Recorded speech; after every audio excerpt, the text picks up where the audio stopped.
never seen before.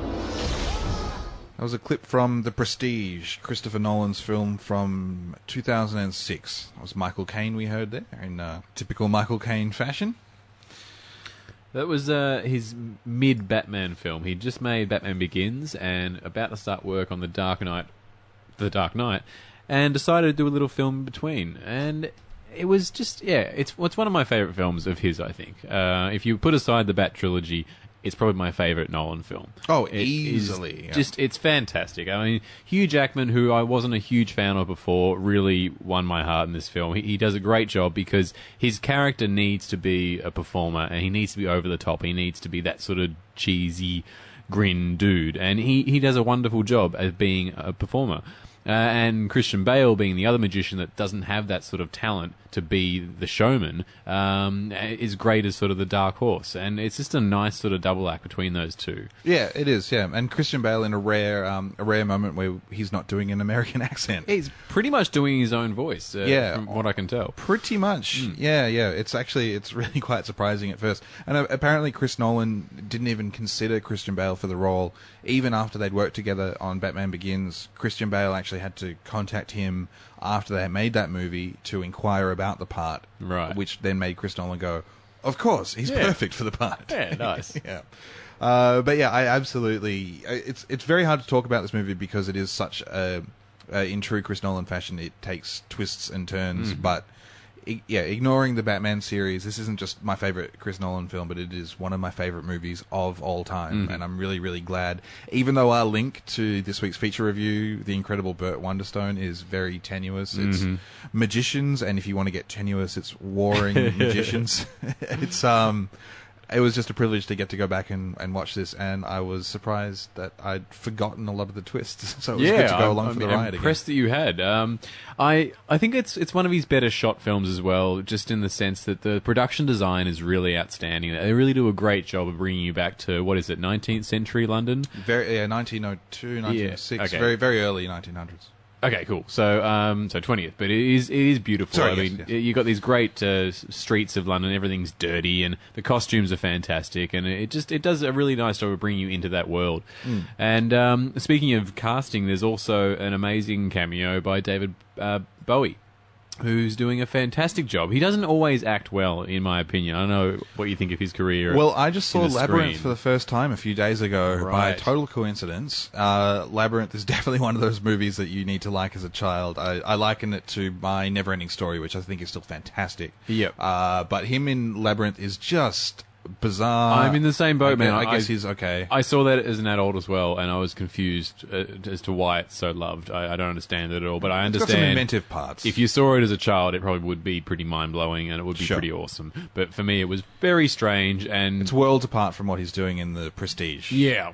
Which he's playing Nicholas Tesla. Yeah. So based on history, but not at all. Yeah, really. It's a nice sort of obscure sort of thing to have a historical character fit into this really bizarre story of these Victorian era magicians.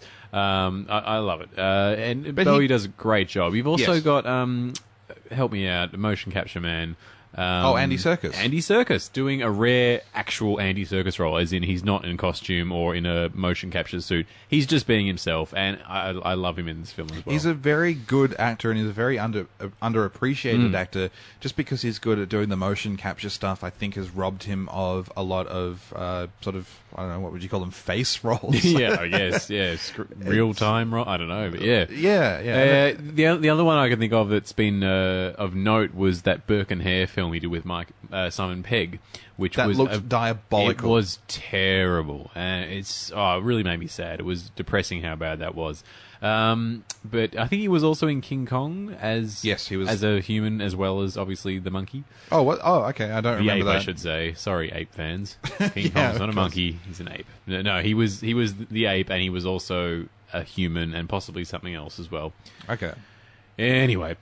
Prestige, back to Prestige. Another thing I love is the nonlinear storytelling, which obviously Nolan already had some experience in because Memento is famously a backwards film, and he's excellent at this style of editing. And I remember when I first saw the Prestige of the flicks, it took me a little while to get a handle on where the story was going, because it's told, I mean, sometimes you're reading someone's diary who is talking about someone else, and it's like a story within a story, and it jumps back and forth in time, and you've got narration here and narration there. It is quite hard to get a handle on in the early part of the film, but once you get the flow of it, it all comes together. Yeah, I found it was really interestingly done that way, because this is one of the few films that's told in a non-linear fashion where I never actually found myself trying intentionally to piece things together. Mm-hmm. It felt like it unfolded really organically, and there was actually no real need to overthink things, and that it was actually being presented in the most effective way possible to let the mystery unfold itself as realistically as possible. So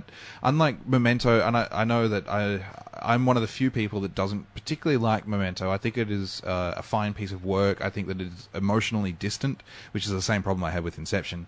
But I think that for all of the feelings that people have about Memento and Inception are the feelings I have that actually worked about The Prestige.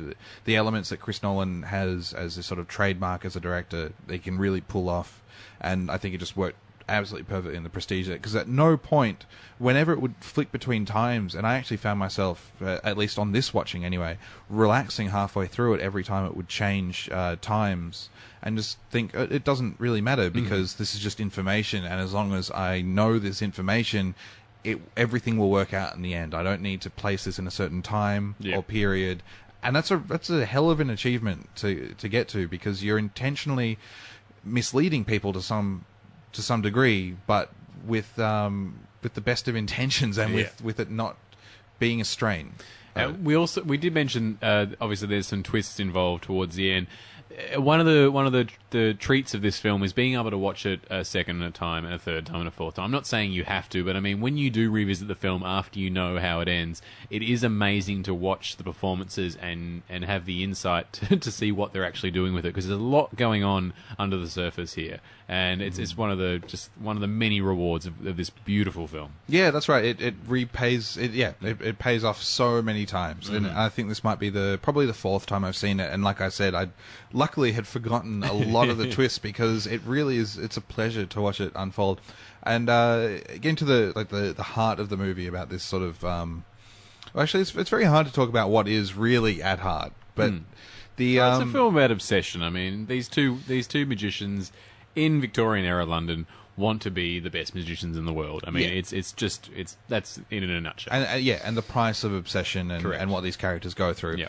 I really enjoyed the portrayal of the tricks as well. It was, I guess this is something that we'll get to again in our review of The Incredible Burt Wonderstone, but in this movie it was just portrayed with all that sort of awe and wonder that you have as a child, of just being totally, just in awe of these tricks that they're doing, and it becomes so fantastical. And then when it actually reaches these moments of sort of almost like Earth, I don't know, physics bending, it's really hard to describe without going into detail. But when it starts to sort of consume itself, this world of magic, and it's just done so well, and it's also done with a nice sort of touch of history as well. They briefly mention a magician called Chung Ling Soo.